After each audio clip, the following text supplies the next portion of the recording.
So Coach Abel here with Coach Weiss on part 4 or 5 or wherever we're at with our rant on gluten intolerance, on the diet mentality, and how the diet mentality, remember this folks, if you write down anything, you're taking notes, diet mentality creates scapegoats. It creates for you a way to be a victim. So I want to continue along. We should be charging for this stuff, Coach. No one's going to get as in-depth as we're doing here in our 12-part series. But anyway, my next bullet point. Since there's no way to prove a case of gluten intolerance in the lab, and there isn't, the diagnostic criteria is rather lax. We're not talking about celiac. We're talking about gluten intolerance or the subjective interpretation of it.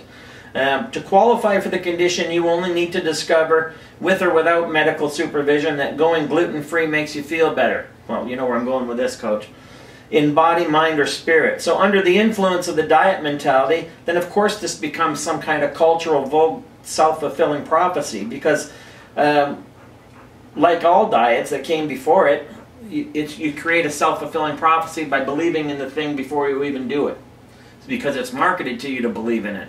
So we're creating that there's no actual real testing for gluten sensitivity other than your own perception that you're gluten sensitive, and yet what we covered in the previous part was that marketing is created to reinforce a perceptual bias through fear-mongering that you are indeed gluten intolerant. And of course, if we go back a decade, we can tell you what foods you were intolerant of in the 90s, in the 80s, and in the 70s. Coach?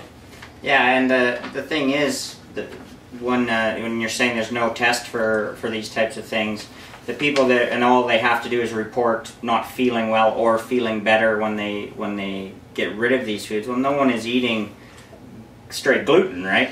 Right. So people are eating products, and perhaps they do feel better when they stop eating this product, or feel worse when they eat this product, but as you said, there's no way of actually knowing that it's gluten or another product or a combination of products, or it's completely in your friggin' head. Well, yeah, because a worry of something. How many people say when they're worried, you know, they get bloated, or when they're stressed they can't eat? Well, this is the same thing. The neurotransmitters that are about well-being are as many located in your digestive tract as they are in your head. So if before you eat something you're already telling yourself you're intolerant of it, then your physical reaction to that is already self-programmed. Yeah, a placebo effect is a very strong reaction in the body. So and you're already stressing out about this food that you're eating before you've even gotten it on your tongue.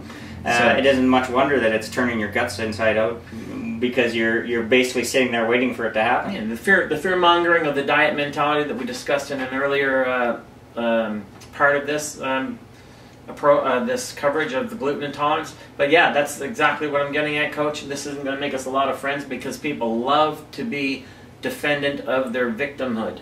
They love to, no, I know people like that, but that's not me. I have gluten intolerance. No, that is you. I'm talking to you, not the person you know who needs to hear this message. I'm talking to you. You're the one that needs to hear this message. Gluten intolerance, stay tuned for the next part.